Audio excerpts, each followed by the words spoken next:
Hey guys, this is Ron from YouTube's Rock and Metal News, and this is the Rock and Metal News top albums of 2014. We have a list of the top 26 actually, but we're calling it the top 25. But of course, this is all art, and music is all in the ear of the beholder, so take it, this list as a objective listening from our standpoint. And we listened to hundreds of hours of music this year. We've been sent pretty much all the albums this year and listened to them a lot. So these are the ones that we thought were some of the top albums of 2014. And we'll start off with number 26. We're going to call this one, we're just going to mention it because it can't be forgotten, and that is Marty Friedman's solo album called Inferno. Marty Friedman is the ex-guitarist for Megadeth. He played in other bands as well, but the new solo album from him is amazing. It's heavy. Hope to see him back with Megadeth one time. That would be amazing. But check out Marty Friedman in Inferno.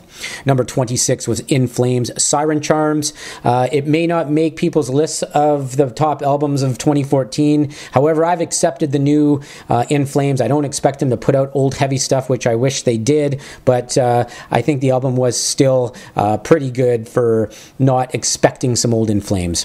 And number 24 was Crosses. Crosses features Chino from the Deftones, and he writes beautiful music and just excellent vocals on this. It's not a heavy album, but just great vocals, and I really think that stood out for this album. Number 23 is Comeback Kid, Die Knowing. I love these guys, so much energy. I love it they're almost like hardcore, like almost punkish crossover with like thrash guitar mixed in. The songs are just short, simple, and heavy, and I loved it. Number 22 was Insomnium, Shadows of the Dying Sun. And number 21 was Lacuna Coil, Broken Crown Halo. I didn't think it was quite as good as Dark Adrenaline, but, and they had some membership changes through the year with some guys leaving the band. But Christina, listening to her voice, it's still a good, solid album. Number 20 was Wovenwar. Wovenwar, basically the members of As I Lay Dying minus Tim. And they got the old Sleeper vocalist, and he's such a great vocalist, and the musicianship on the album was great, and the song structures were great with this, great vocals, and I thought it was a solid album. Number 19, and this surprise of the year kind of for me, was Job for a Cowboy, Sun Eater. What an interesting album to listen to. I think they've totally moved up the chain after this album, just with their song structures. Their mixing was great. Just the way they incorporated the instruments a lot differently than their previous albums. I thought it was a good, solid album. And number 18 was For Today, Fight the Silence. Putting all, controversy aside from this band, I really thought they put out a solid album. The vocals were great, the song writing, the lyrics were great in this, and I really, came out early in 2014, but I listened to this when it came out just a ton, and I really think it is a good album. Number 17 is I Am Heresy. I don't know if many people are going to know about this band or not. The album is called Thy Will. If you haven't heard I Am Heresy, check out that album, Thy Will. Let me know what you think of it. I thought it was a super great album. So check that out and let us know. Number 16 was Arch Enemy, War Eternal. War Eternal, now Arch Enemy has Alyssa singing for them, and I thought she did a great job coming in, and Michael Amott writes such good guitar riffs. The song structures and the musicianship in Arch Enemy is amazing, and I thought Alyssa, she's going to grow with the band, maybe a little bit more dynamics, highs and lows can, for their upcoming albums, but man, what a solid album. Number 15 was Animals as Leaders, The Joy of Motion. How could this band not make a top albums of 2014? I'll tell you, there's polyrhythms in this. The musicianship is amazing. These guys write songs that, they're just they take you everywhere. What a amazing songwriting. Animals as Leaders. Of course, it's all instrumental if you're not familiar with the band, but check it out. Number 14 is Behemoth, the Satanist. Nurgle. All I can say about Nurgle is what doesn't kill me makes me stronger. He's battled health issues, cancer, gets better, comes back, writes the album The Satanist, and wow, what an album that was. So good things to come from Behemoth. Number 13 was Exodus, Blood In, Blood Out. They've got Steve Souza back in the band now, and they put out such a good album. The riffs in this, I'll tell you, if you want some old 90s thrash living on, man, Exodus is doing it, I'll tell you that. They're this album, you match this album up to any of the last Metallica albums, I'll tell you, this one is just a killer album. And it's got Gary Holt in it, of course. He's playing with Slayer now as well, but great album. Check it out. And number 12 is Kill or Be Killed, their self-titled album. This is like a super group. It's got Max Cavalera in it. It's got Troy from Mastodon. It's got the member of the Dillinger Escape Plan in it. They all sing, as Greg from the Dillinger Escape Plan. They all sing, so you got 3 different vocals coming at you, all so different. And of course, just a really good album.